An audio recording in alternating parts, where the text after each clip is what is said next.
Yun ang nag-breakdown kaagad. So you might, it's all very cheap now. The goods are coming in almost tariff-free dito sa ASEAN. It's either you buy, I am not trying to discourage. Meron mga Pilipino na maganda ang produkto. But I'd like you to choose the durable ones. Wear and tear yan araw-araw, pati ang unang nagpa-polter, alam mo, plus. So, piliin ninyo yung maganda. Mga bata, sometimes they play with it. So, ano lang ninyo. Sa Barangay Talomo, I have 1,000 units for you. Diyan lang sa Patina banda, sa Talomo. Talomo ang dagat ng Talomo Barangay. It's well within the, well of course, hindi kasing develop ng ibang lugar, pero it's within the city of Davao. Sa Barangay Kabuluay, Zamboanga City, yung mga taga-Zamboanga sundalo, and in the peripheral provinces, you have 1,500 units. Sa Tugbok naman, Davao City, yung anak kong si Inday, ewan ko si Inday, hindi madrawing ano. Basta ako, ang 1,000 dyan, para sa inyo yan. Sabi ko, Day, yung iyong 1,000, para na lang sa mga rebelde. Yung bababa, kasi hindi natin napaghaluin niya, magbabarilan taga yan. So it's about a good distance of, how many kilometers yan? Mga 18? So malayo ang tinginan na mainit. Walang kasahan ng baril. Sa Dahican, Mati, you have 750. Gano'n rin, 42 ka lang. An upper hinalapon, at least may bahay kayo. Ngayon, sabi ko, hindi ko kinadyamin. Bakit ko kayo inuna? Matagal ako sa gobyerno. Ang tatay ko was once upon a time in Tiago during the war. And he used to say that he was also governor of Davao. Inuuna niya dahil ang sundalo pati police, on the average, inuuna niya dahil ang sundalo pati police, on the average, do not be offended. Medyo nasa delikado na sitwasyon everyday sa buhay nila. On the low averages, mukhang mauna kayo. So, I have this in mind. And I am also here to pay homage to our brothers. I don't know if it is a woman casualty. To honor their sacrifice to the country. The best way I could is to provide, pero matagal na to ha. This was before the Zamboanga siege. Yung nauna akong punta dito, I remember, tapos tinitingnan ko, malaking yung lupa nito. Gawain mo na ng bahay. Yung una ninyo yung inagaw ng kadamay, sabi ko, tinawag ko na lang sila. Jalan nyo, sabi ko, na lang ninyo. Total, Pilipino man rin yan. Gawain natin dyan, barilin natin para umalis. So, ibigay mo na lang sa kanila. Total, maliit yun. Yun ang original na, yun, ibigay na ninyo. Inaagaw na rin nila. Bigyan ko lang kayo ng bago na mas malaki. And this is really the result of that sad event there. Mas malaki itong inyo, mas maganda, and you are from demanding crowd. May I just a few words for ako ba yung ano ko itong every time minsan paglabas ninyo sa kampo sa truck. In about a few kilometers, lalo na sa naambos Sumido ako talaga dyan. Sabi ko kay Delphine Lorenzana, ano ba itong, how to solve this problem na maghihintay lang yung mga intelligence nila dyan, tapos communicate. Maybe they would have a way of knowing where you're bound to. Along the way, meron talagang mangyari na. If I had the money, bibili na ako ng mga choppers na transport. But we are short now, this year. Probably, magdasal kayo in about the next 2-3 years, I can buy those choppers. You have to go by air. Because dito kasi, wala talaga. You cannot fight openly on the streets, on the highways, because you are conscious of hitting innocent civilians. Pigil kayo. Wala itong mga walang hiya na NPA, wala naman ito. Kung sino ang madidisgrasya, pasensya. So, we are always hampered by the thought that we cannot harm the civilians. So with that also, your reluctance to shoot just like that. Titignan muna ninyo kung ano yung sa likod. And all of the things are in a places you in constraint. So, pag-aralan ninyo mabuti yan kasi dyan ko nakikita palagi na I'm almost close to desperation. Pag makita ko yung ganon ang nangyari. Also, sabi ko nga, hintay-hintay lang kayo makabuelo ako. Hindi naman yung kailangan din, hindi mo kailangan isikreto yung sarasyan. Ayaw nilang public. Ayaw nila. Malaman, marinila yan kung saan galing. Well, anyway, sabihin mo lang kay Igor, ano ba sikreto dyan? As part of yung nadala ko galing Russia, pumunta kami, almost just below 24 hours. We will have the Kalashnikov. So, it's just a matter of using the memory lang yan, 5,000. So, yung pag 5,000 sa inyo, ang baril siguro, Kalashnikov na. Mag-alar na lang kayo ng Russian para magkumpleto nyo. We expect the arms to coming in. Kailan din?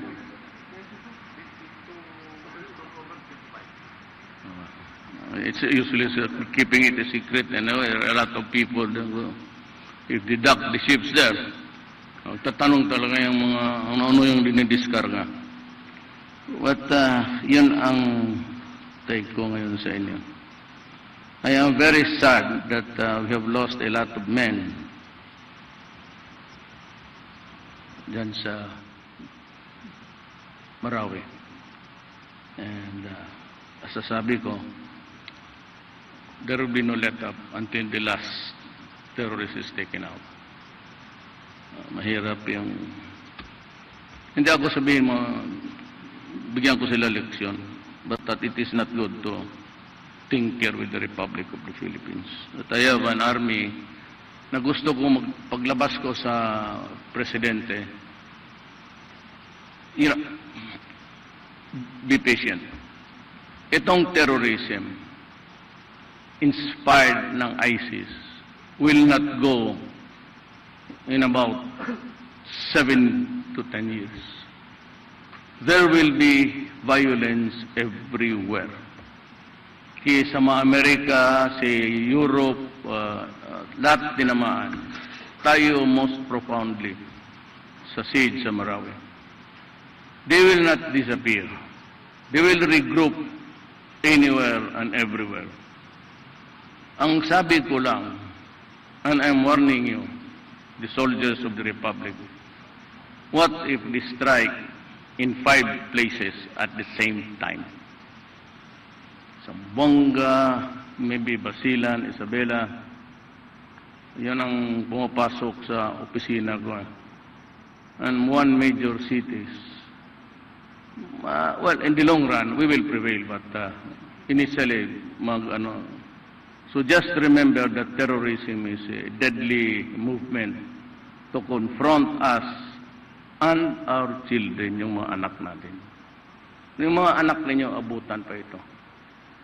It will reach your retirement age. So just be prepared for that. Itong droga, it's worldwide. Wag na yung hindi maniwala kasi they are being paid by the CIA, lahat na. Kung hindi nila gusto yung tao, kasi talagang suplado ako. Hindi ako ng mga Amerikano or anybody for that matter. Chinese, Russian. I just deal with them directly and I'm very frank. Masama ang bunga ako kasi pag may insulto ako. So, but ito lang tandaan ninyo. The drug problem is being controlled now by the 14K Bamboo Triad, ang Southeast Asia. Lahat na ito ngayon nakikita natin, they continue to operate the drug syndicates from the national penitentiary, even as far as Mindanao, because of the advent of telecommunications. Meron rin doon. Meron doon 3, pero patay na. Chinese na nilipat doon sa ganun pa rin ang ginawa ng, pero namatay sa dengue. Sabay-sabay yung 3. Anong kaliber ng dengue yun? Important siguro. Sabi ko nga kay Ambassador, Ambassador, we're great friends. We speak each other. Mutual, ito. But I just must tell you there are a lot of Chinese doing business, drugs. Bahala ka. Baski anong gawin yan. Then he issued a warning to the Chinese residents here that they cannot expect help from their government if they are in this kind of... Okay, magkaintindihan tayo. Yan lang as the redeeming factor of the Chinese. It has nothing to do with the Chinese people. It is not an issue of government. It's an issue of criminals both in the Philippines and in China getting together to wreak havoc to our country. Yan, mahirap tanggapin yan. Bakit sisiraan? Just give me a few words. Bakit? Tayo, ilan lang makuha natin sa retirement natin? How much? Ako malaki kasi pegged to the last salary. I could finance my hospitalization pag-retire ko sa aking pension. I can provide hospitalization for my family. The longest, about 7 months, the best of care, pinakamahal na kwarto. But after that, ako, you think if I get to live for 15 years, yung sweldo ko, kasya yan sa medisina. Pati pagtanda ko, sino magbayad ng hospital? Sino magsubo ng lugaw sa bunganga ako? Ako?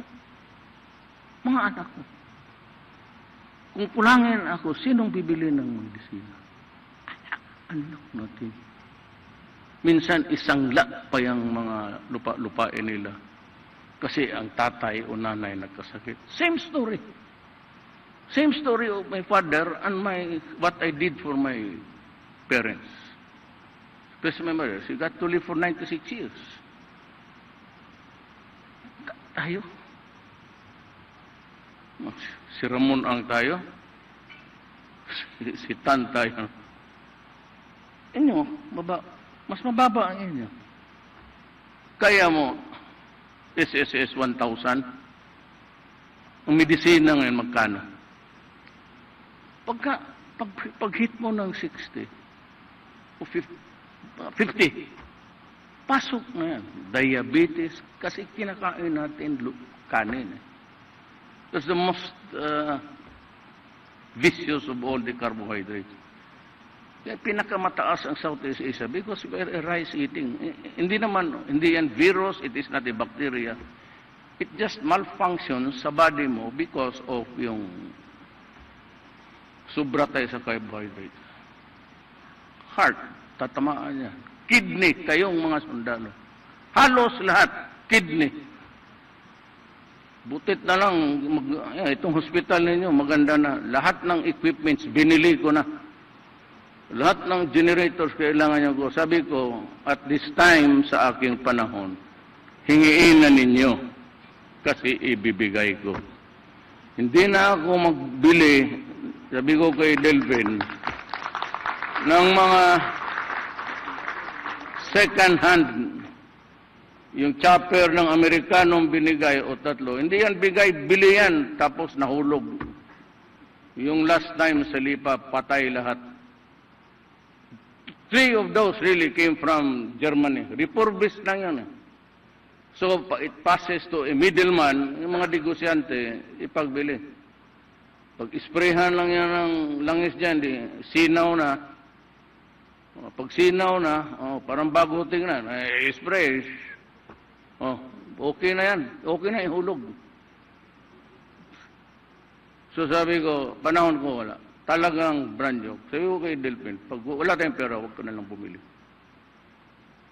Maghingi na lang tayo. Binigyan mo tayo ng China. Okay mo yung sniper. Sabi ko, bigyan mo pang kami ng marami kasi ang style ngayon, sniping na. So you have to improve, almost all should undergo sniping. And learn how to use the mas madali. But that is the modern fighting. Look at in the Middle East. It took Iraq to retake the last yung town nila. Why? We have seen the devastation sa Middle East. Mosul, Aleppo. Why? Because it's new terrain. Hindi ka ganito nga yung NPA. Mas madali patayin itong mga NPA kasi open field eh. Itong terorista, mag-agaw sila ng isang syudad. At i-fortify nila, lahat ng windows, meron silang butas. So yung pagdating ng mga sundalo ko, tapos, kurot lahat, yung unang responder, yung Marines. Kasi nakapwesto na sila, at hindi natin alam, yun ang sisi ko diyan sa mga opisyal. Sa the local government. I think I'll have to purge them. Nobody told us yung mga tunnels dyan. Parang Vietcong. So takbo-takbo sila, mahirapan tayo, plus the hostages, at yung sanang ayaw ko sirain yung mosque, kung maaari lang. Alam mo bakit? Marami tayong kababayan na sa labas na nagtrabaho nandyan sa Muslim country. I have to sabi ko, huwag muna yung kumaari lang kasi kawawa mga kababayan natin sa labas. Anyway, there has to be a point. Sabi nila na wala na tayong magawa. So be it. But at least alam ng mga Muslim na we tried to kill unnecessarily civilian. Yun ang nangyari dyan. Dito kami sa itaas, nagdidebate kami. Ako naman, the higher interest is really, there are a lot of Filipinos working in the Middle East. Close to 2 million. Ayaw ko magkaroon ng sentimento na backlash. Yun ang akin. So pinaalam ko na sa mundo na kung maaari lang, huwag nating gano'y. So, batapos man ito, paglabas natin sa Marawi, we go quietly. We do not want to show any kind of celebration or happiness. Because after all, they're all Filipinos. Whether we like it or not, kasama na sila dito. And we try always to forge unity. But we will have our own Thanksgiving to honor the fallen soldiers and policemen. And I will see to it that they will be rewarded appropriately. And just like Itong dito, magkano ibigay mo? And hindi 70,000 pesos? Okay. Aside from the unit that you will get, kung makompleto na, you will receive from me 70,000. Parang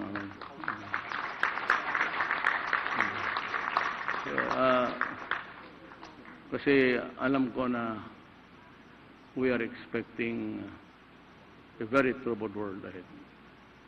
So, we will have to make the sacrifice. Kaya punta ako ng Marawi.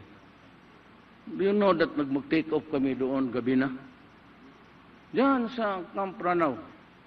Maglanding ako doon, tapos mag-istorya kami hanggang alas 8. Tapos mag-take off kami. Sabi nila ng security, dito na tayo matulog. Suluhin ninyo. Hindi, maglakad ako hanggang Iligan. Tulog dito na. Saan na tayo matulog dito? Talagang pinipilit namin mag-take off. Baski gabi. Malaman lang ng sundalo na we share the same risks. Gusto ko nang sumali nga eh. Sabi ko, ako na una para walang masabi yung tao. Sabi nga, mayabang ka lang. May matamhaan kayo, matunog ka lang ng langsan dyan, agay-agay ka nag-agad. Kasali na yung yabang. Kailangan. Siyempre leader ka, magyabang ka. Pero man niya akong bukuhin sa maraming tao. Ano man. Matinig ka pa ng lansang dyan, sir. Mag-agaray-agaray ka na. Anyway, that's the story of where I am now. I'm here to pay honor to, firstly, to my soldiers, my policemen. Instruction nila 42 square meters, gagawin 60 square meters. Malaki itong inyo. From 42 to 60. Malaki na yan?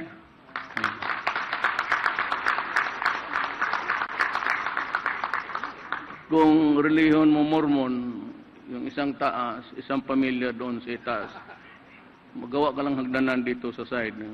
Pwede ang Mormon, tatlo-tatlo rin eh.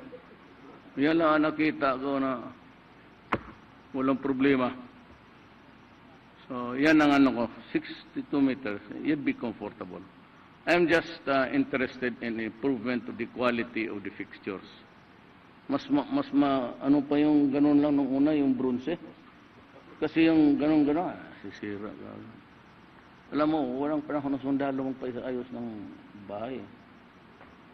Lakad ng lakad. So, we will make it as comfortable as, and this I can, ito, bigyan ako konting panahon, ha?